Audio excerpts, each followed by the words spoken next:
Hai semua, selama beberapa dekade terakhir, Cina merupakan negara yang memiliki perkembangan terutama dalam bidang konstruksinya. Dan baru-baru ini, Cina membuat mega proyek senilai ribuan triliun rupiah untuk membangun kota masa depan yang bernama Cina mulai membangun jalur high speed rail, yaitu jalur kereta berkecepatan tinggi pada tahun 2008 yang lalu. Telah berkembang pesat, yang mana total panjang jalur kereta tersebut sudah lebih dari 40.000 km.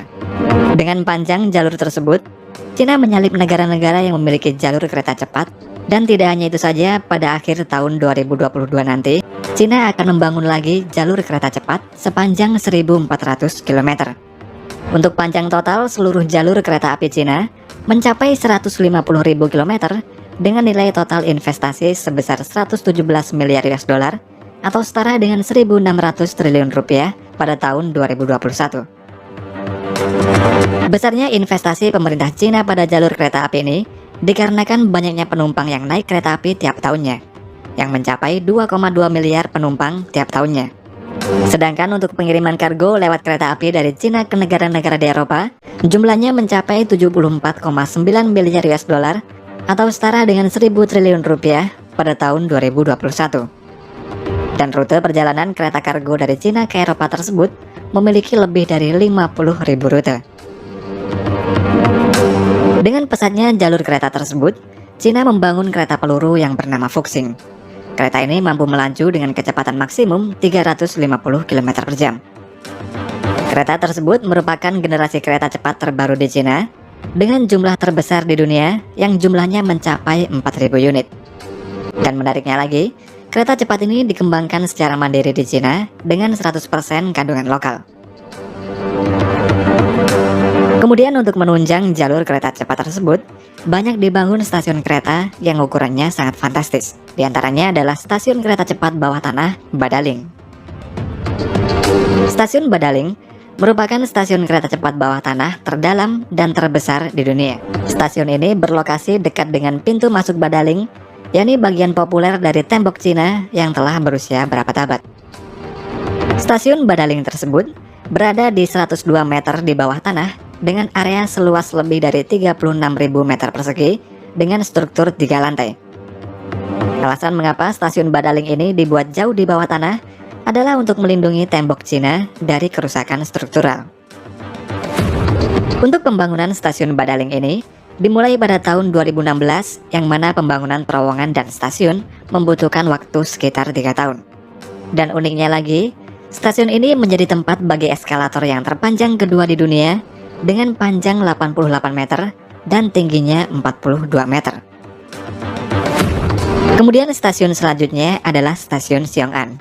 Stasiun ini terletak dalam area baru yang sedang dibangun oleh Cina, yaitu kota masa depan Xiong'an. Kota Xiong'an dibangun karena kota Beijing yang merupakan ibu kota Cina sudah terlalu padat, di mana jumlah penduduknya mencapai 20 juta penduduk. Dengan banyaknya jumlah penduduk tersebut, membuat kota Beijing menjadi penuh sesak, sehingga lalu lintas sering mengalami macet hingga lebih dari 3 jam. Oleh karena itu, pada tahun 2014 yang lalu, Presiden Cina Xi Jinping memiliki ide ambisius, yakni membangun kota Xiong'an melalui proyek A Thousand Years Plan atau proyek perencanaan 1000 tahun. Pembangunan kota Xiong'an dimulai pada tahun 2017 dan pembangunannya nanti akan terdiri dari 3 tahap. Kota Xiong'an ini dilengkapi dengan berbagai macam infrastruktur berteknologi canggih serta jaringan 5G yang bisa diakses oleh setiap orang.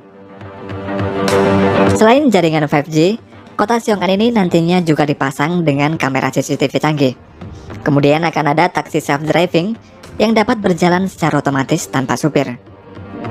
Sedangkan untuk gaji para pekerja yang bekerja di kota Xiong'an ini akan menggunakan Central Bank Digital Currency, yaitu versi digital dari mata uang resmi yang dikeluarkan oleh pemerintah. Untuk energi listrik juga akan menggunakan sumber energi listrik yang ramah lingkungan, seperti pembangunan turbin angin, solar cell, dan geothermal energi.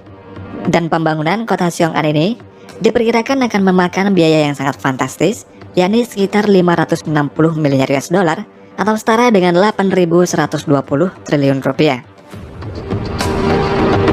Sedangkan untuk stasiunnya sudah dibuka untuk umum pada tanggal 27 Desember tahun 2020 yang lalu. Dengan adanya stasiun ini, dapat menghemat waktu perjalanan antara Beijing Xiong'an dari 1,5 jam menjadi 50 menit. Stasiun Xiong'an merupakan stasiun untuk kereta berkecepatan tinggi di atas lahan seluas 475.000 meter persegi. Karena luasnya tersebut, membuat stasiun Xiong'an ini menjadi stasiun kereta cepat yang paling besar se-Asia, dan biaya pembangunannya ini diperkirakan mencapai 5 miliar US dollar atau setara dengan 72,5 triliun rupiah. Stasiun Xiong'an memiliki 5 lantai utama termasuk 3 lantai di atas tanah dan 2 lainnya berada di bawah tanah. Rencananya pada stasiun Xiong'an ini akan menggunakan listrik yang dihasilkan melalui proyek tenaga surya.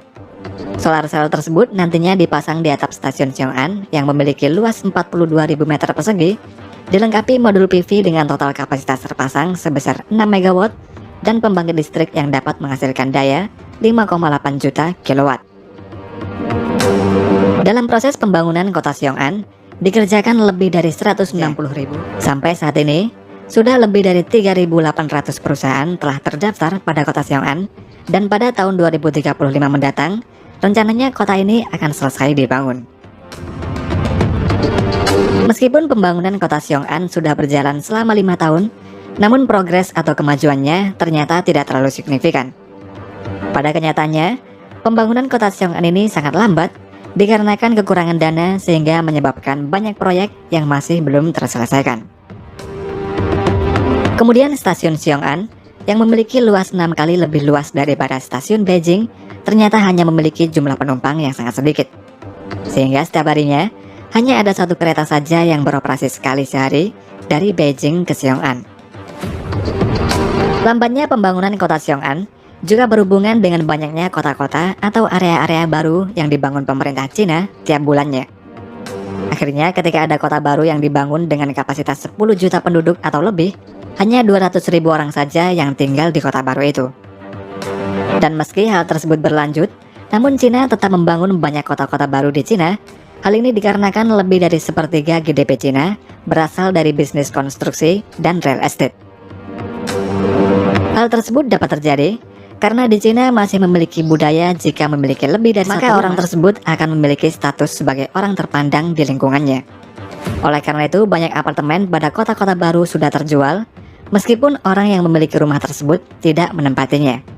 Dan hal ini menyebabkan banyak kota-kota baru di Cina menjadi ghost city atau nampak kosong tidak berpenghuni.